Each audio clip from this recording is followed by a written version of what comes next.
waxaan wanaagsan asxaabteena qaaliga ah waa markale barnaamijkadeena Excelka waxaan idin tusayaa haddii la yiraahdo sida transactionka yar loo shaqeeyo ayaan idin tusayaa haddii la yiraahdo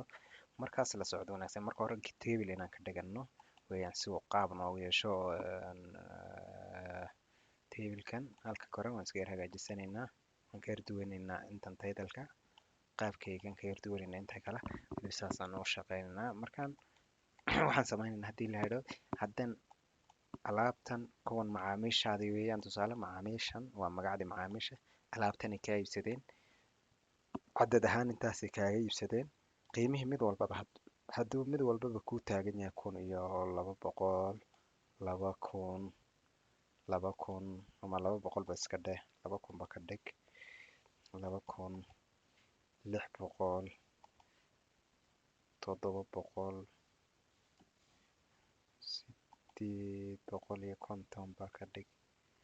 kanoo 540 hadduu yahay mid walbaba qiimihiisa inta hadduu price-kiisu taagan yahay alaabtiina mid walba intan u xabo 550 iyo 6 kartoon oo caana ah haddii aad qofkan ka iibisay tusaale ka iibisay macmiilkan mid walba qiimaha intay noqonaysaa marka hore yaan maxaa la yiraahdaa xisaabinaynaa qiimuhu intuu noqonayo guud yaa totalka guud yaan maxaa la yiraahdaa xisaabinaynaa kadib waxaan sameynaynaa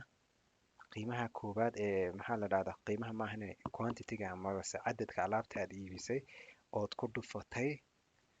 qiimahan yaa u dhigma intaasay ka dhigan tahay waxa u dhigmaa way ka dhigan tahay 672 kun iyo u dhigmaa way ka dhigan tahay kadib hadduu macmiilkaasi uu bixiyo waxaan bixin karayaa maxaa la 600 kaliya ayaan imika sii bixinayaa inta kale hadhow baan bixinayaa hadduu ku yiraahdo tusaale hadduu qiimuhu halkan yahay paid customer-kii baad ka qaaday 56 ama 500 kun baad ka sii qaaday ba iska dheh 500 kun markaad macmiilkan ka sii qaaday inta kale hadduu inuu ku shaqeeyo formula kuwa kale uu ku shaqeeyo doonaysid halkaasaad imanaysaa halkaan marka calaamadda isku bedesho iska tallaabta markay isku tallaabta u bedesho ayaad hoos iskaga soo jeedinaysaa mid walba wuxuu ku shaqeynayaa intii maxaa la yiraahdaa la iibsaday iyo ku shaqeynayaa laakiin maxaa la yiraahdaa sababtoo waa kaymka kaaga la isku dhuftaa intaas aad ku leeyahay 100 iyo 1 milyan iyo 20 kun weeyaan buu leeyahay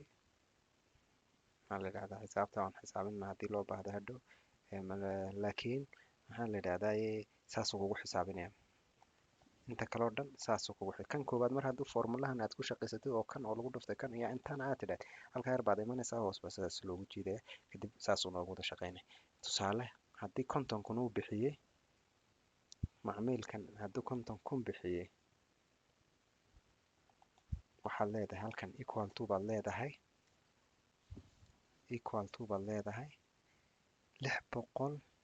672 kun oo laga jaray baad leedahay oo laga jaray 500 kun macmiilka waxaa ku hadhayso 172 kun yaa ku hadhaysay ka dhigan tahay kuwa kale siduu kugu shaqay sida caadigeed maadaama kuwan formula yahay ma shaqeynayo imika haddaan hoos u jiidin sababtoo halkan baa bannaan imika ma shaqeyna halkan hoos markaan u jiidno eber buu soo dhigay sababtuu u soo dhigay kanuu soo qaatay toos waa khalad marka xisaabtaas halkaasay ku khaldan tahay taas wixii intaa ka hooseeya oo dhan sababtoo halkan hadduu macmiilkan bixiyey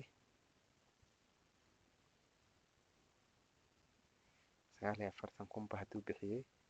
kan kale hadduu bixiyey 100 kun 110 kun ba ka soo qaad kan kale hadduu bixiyey 300 kun kanna hadduu bixiyey 12 kun kanna bixiyey 60 kun ba ka soo qaad lacagta ay bixiyeen 60 kun inaan waxaad la yara qaatay aanina u dhaweyno qiimaha uu bixiyo tusaale 200 kun ba hadduu bixiyey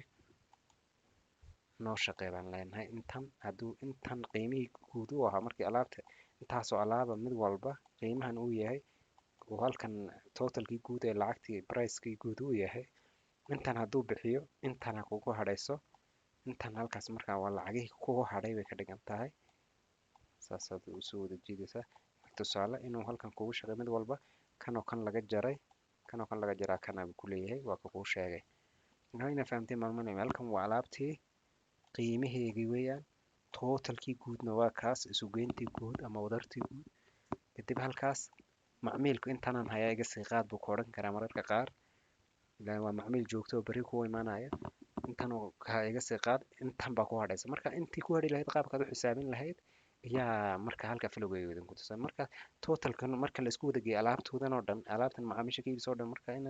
la isku geeyo aad shaqaynayso equal to baad leedahay